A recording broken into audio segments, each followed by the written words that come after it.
All right.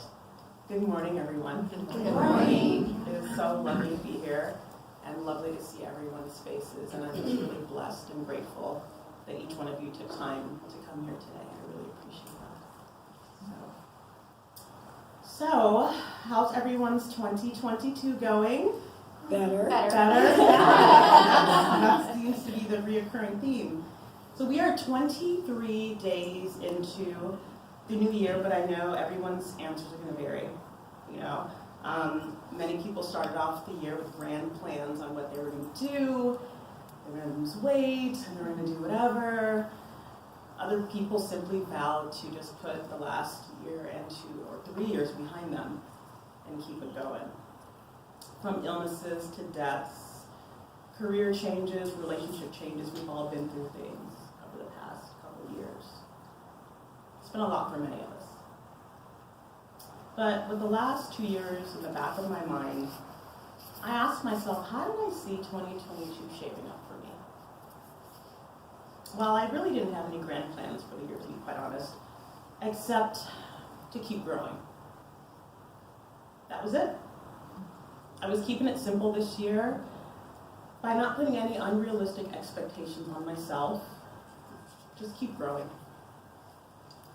No matter what changes came my way, I would find a way to grow through it. Not simply go through it or struggle through it, but to grow through it. But what does this mean? It means taking a step back and asking myself, what is this teaching me? And it's a pretty humbling question to answer for yourself. Basically, where have I been failing? Or more specifically, where have I been failing to listen to divine guidance? Or drilling down even deeper, where have I been prioritizing distractions over my own personal growth? You see, it all boils down to that. Where have I let what's going on externally overtake and redirect what's going on internally? And then asking myself, why? So that's the topic of today's talk. How to stay focused despite the distractions of life. In 2020, I gave a talk at another church about being a flower and being able to bloom wherever you're planted.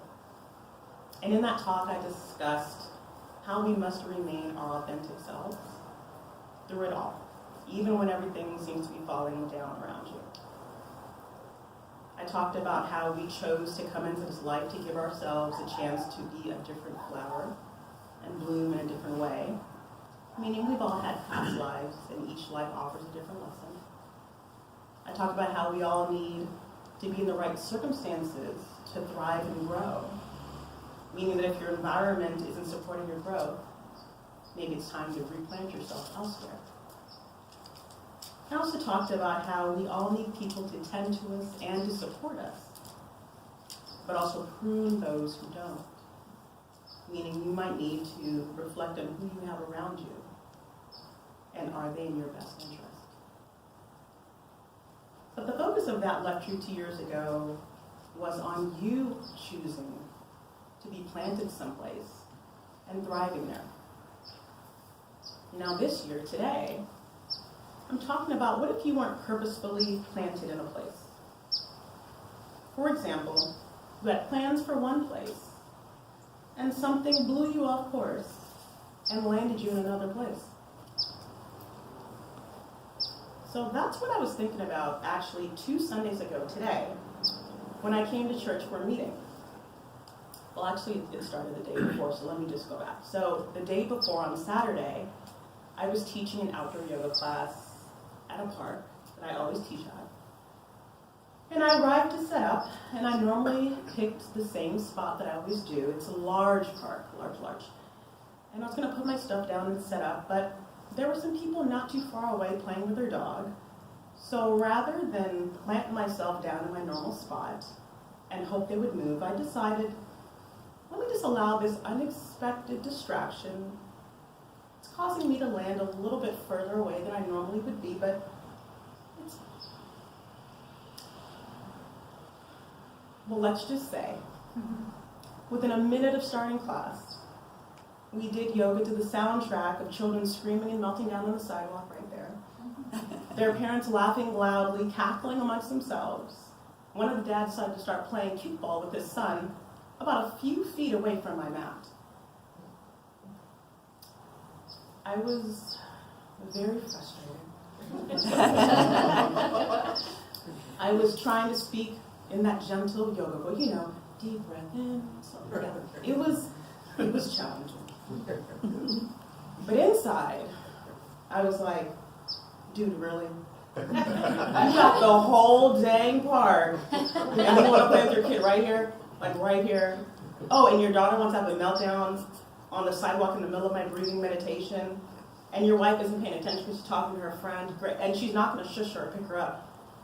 She's just going to ignore what's going on. So I get to listen to her wail over the soundtrack of the music. Oh, and I was recording the class. It's awesome. It's great. I'm literally on my mat like, take a deep breath, everybody, warrior two. And I'm trying to mouth to, it was bad. So, as I was trying to elegantly raise my voice over the music, over the wailing child, I considered, really did, I was like, well, maybe I should just get up and have him in a posture. I should get up and kind of walk over and just say, but then I thought, well, then that would disrupt my class, and I'm talking through the flow, so I couldn't stop talking to address these people. So I just took a few extra deep breaths and tried to focus on my yoga students, my sequence, the birds, the breeze, the sun. And as I did this, I found myself getting really even more annoyed. And I was just like, why? Why do they need to be right here, right now? Why are they all up in my space? Then I heard a voice say, don't worry about that. Stay focused on what you're doing and let us handle the distraction.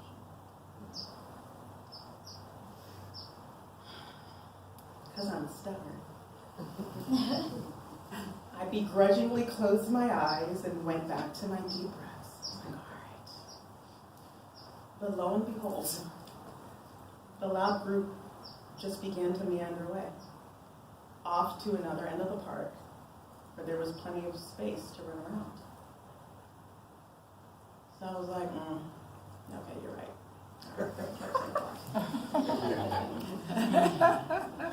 So later that day, my mind is always thinking. So I was thinking about the experience, because I knew it was teaching me something.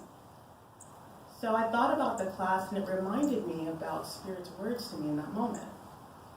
Don't worry about that. Say, focus on what you're doing, and let us handle the distraction. So, as I mentioned before, the next day, I came to church for a meeting.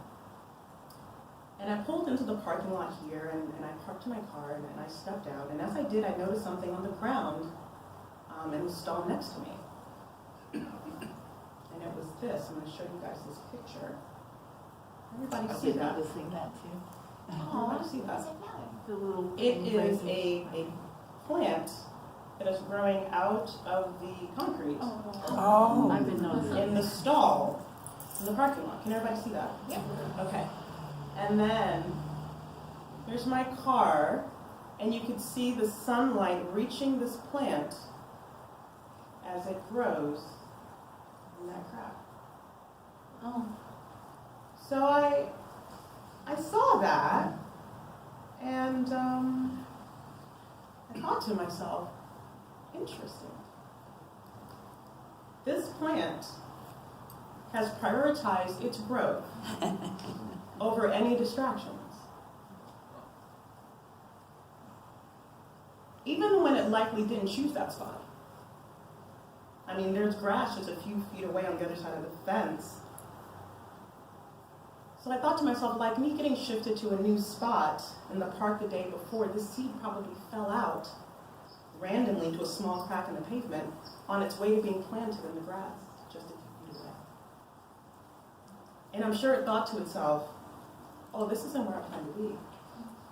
How am I going to get enough water, even enough sunlight space? Like, what, cars over me in my space? Then I'm sure it heard a voice say, don't worry about that.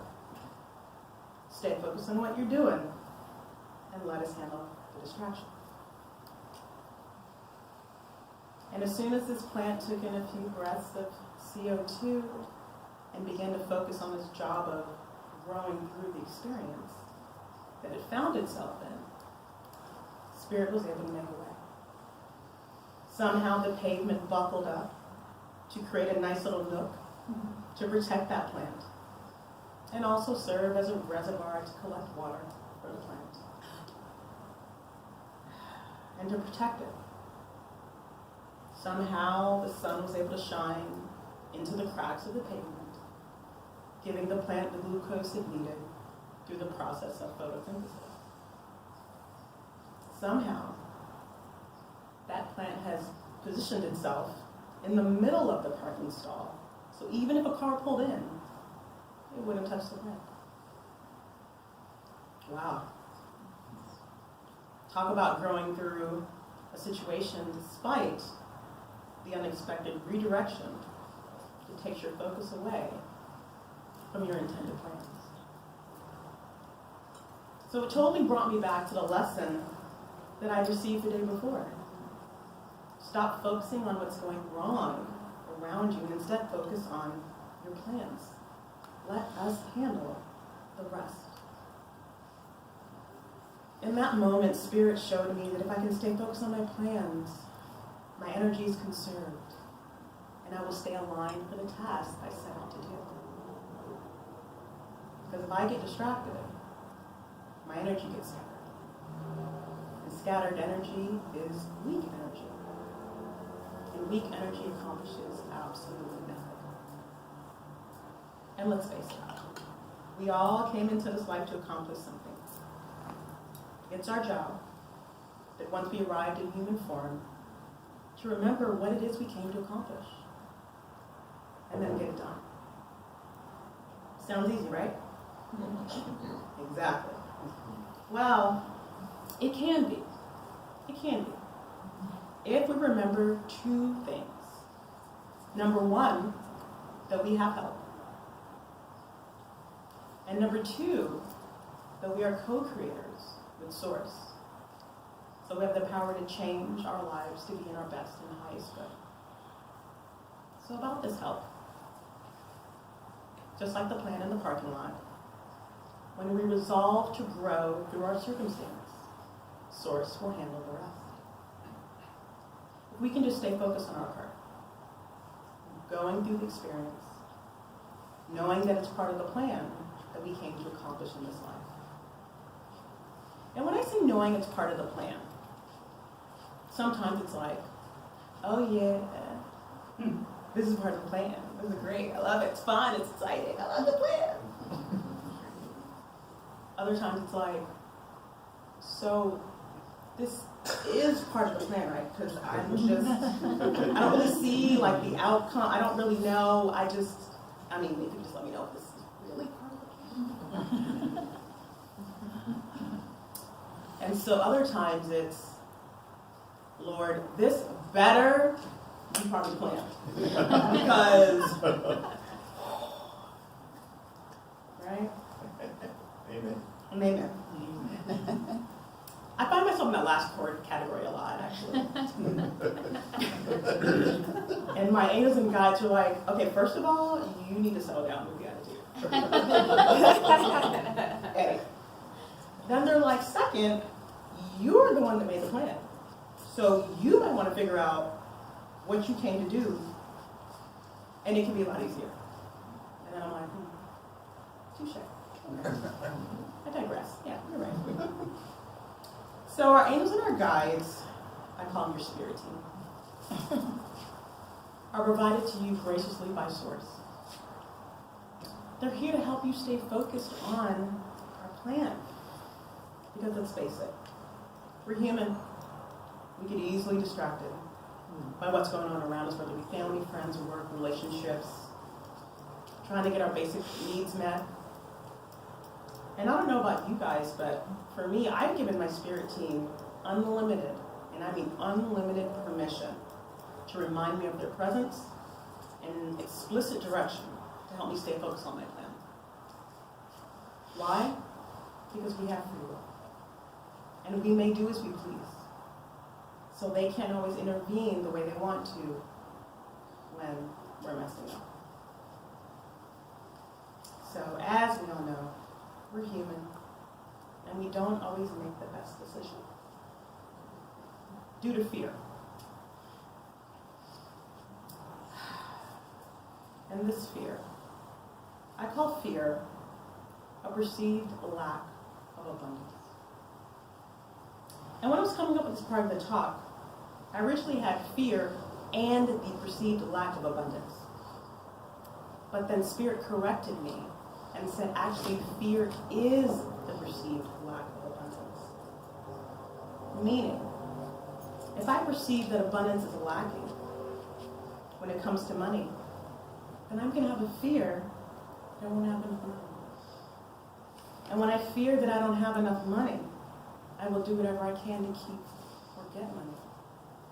That means stealing, cheating, or maybe even killing someone. If I perceive that there's a lack of abundance when it comes to love, I will fear that I won't be loved. And when I fear a lack of love, I may stay in a relationship or a situation that isn't good for me, simply because they're offering me the smallest crumbs of love, since I think I won't be able to find it anywhere else. You guys understand? Mm-hmm. So this lack of abundance mentality is the root of us failing to stay focused on our original plan. This is why I give my spirit team permission to intervene and constantly remind me of their presence. To step in and show me they have abundant desires to be near me. And in turn, I won't have any fear that they aren't around or don't want to help me. In fact, going back to how all this started, this outdoor yoga class on that Saturday and then coming to church on Sunday and seeing that plan, I also had another thing happen to me the next day on Monday. And you know people say when things happen in threes, you better pay attention, right? So that Monday, I was driving around running errands, and now I recently got a new car a couple months ago, and this car comes with lane assist. Anybody have lane assist in their car? Okay, great, so you know. So when you veer in another lane or get too close to the line, you get a signal on your dashboard and a little notification, a little jingle sound. Sounds great, right? Yeah. Well, the dealership, when explaining all these little bells and whistles to me, they told me that I can have the wheel set to vibrate or just have the sound. And so I said, you know what? I'll just have the sound. I don't need to vibrate. Sound and dashboard signal. And then I watched him set the setting, and he showed me how to do it. And I was like, okay, great. Well, with my car, she's stubborn. She's a little aggressive. And she's decided on her own volition that she will not give me a notification sound. But she'll instead lock the steering wheel, take over, and guide me back to the center of my lane, I swear. Nice. And then she gives me a little notification on the dashboard after all this has happened. Every time. So now this happened a few times before, and it completely takes me off guard. So the week before, I had actually double-checked the settings again. And of course, they were how the dealership set them. I was like, okay, it's fine. So this particular Monday, this happened about 5 or 6 times that day as I was driving on the freeway. And it was scary because you temporarily lose control if you're driving, and then it locks up, and so you almost want to overcorrect because you think you're getting in a car accident. So it would freak me out, and I would get pissed at my car. Don't want to do that. But then I noticed that it wasn't happening because I was veering out of my lane. But it was happening because other people were getting too close to their lines and appeared to be veering into my lane, so my car was overcorrecting to make sure I was safe. And so this realization, it caused me in that moment to have a change of perception and actually tried to not only stay focused on staying in my lane, but also being mindful of things that may come into my path. So I was like, okay, Spirit, thank you. And then I immediately heard my spirit team say, just like your car, we're here to protect you and keep you focused and take over, but only temporarily because you have free will. If things veer into your life, that may take you off course. Just like your job is to drive this car today to run your errands, it's our job to have your back while you accomplish what you set out to do. So just like your car, don't get frustrated with our attempts to keep you safely on your path. I was like, oh, okay. Wow. And in that moment, I knew that all the things that I had been experiencing over the past few days were meant to be the basis for this talk today.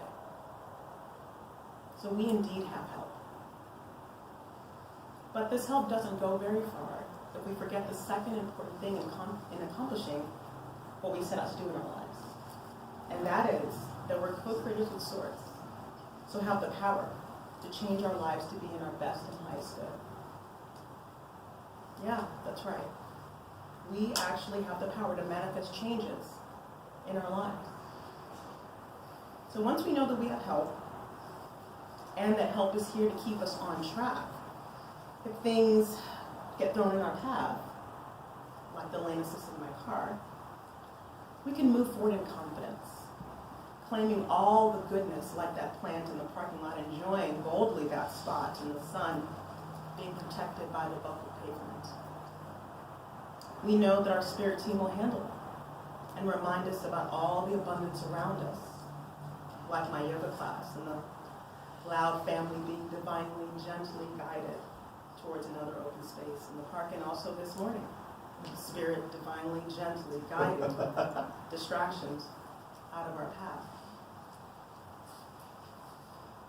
So now that you know you came here with a plan to accomplish something, and that you have help to keep you on track, and that there is power for you to join forces, but to bring your plan into fruition, why would you not want to see your plan for the way you set out for your life to unfold? Why would you not want to claim your power to call in all that you previously set out to do for yourself? It's a no-brainer, right? So now, can I ask everyone listening to do 3 things for me? There's 3 starting today. Awesome. Okay. So starting today, I want you to begin to shift your thoughts back into an abundance mindset, i.e., a lack of fear mindset. That means thoughts no longer revolve around what you don't have. If you notice something's missing in your life, i.e., money, love, simply go, oh wait, I must have forgotten that there's abundance. And I accidentally chose fear in this moment. My bad. Spirit team, you have unfettered permission to reveal your presence, lend your help, and guide me back into the abundance state of mind. I'll say that one more time. Oh wait, I must have forgotten that there is abundance, and I accidentally chose fear in this moment. My bad. Spirit team, you have unfettered permission to reveal your presence, lend your help, and guide me back into the abundance state of mind. So notice how gentle I was with my words with that.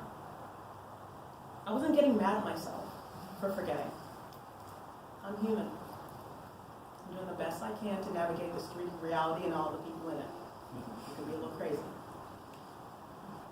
So when I mess up, I own up to it. Like I said, oh wait, I forgot. And then I apologize. My bad. I own up to my mistakes and I apologize to myself. For myself. Because how can I be my biggest cheerleader if I'm mad at myself? Starting today, I want you guys to free up any energy of guilt for the times that you found yourself in the fear mindset and stayed there. Sometimes we get sidetracked, and the next you know, we're focusing on what we know we don't have instead of what we know is available to us. Guilt has no place in the mindset of abundance.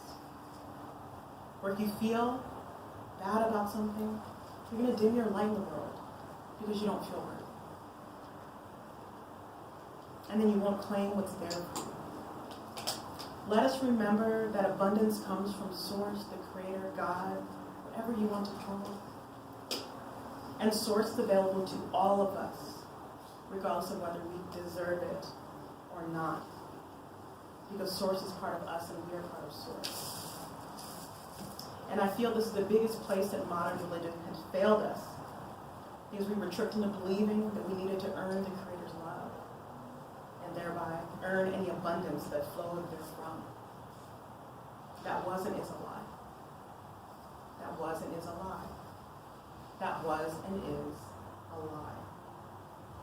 Abundance is your birthright, because you are part of the Creator.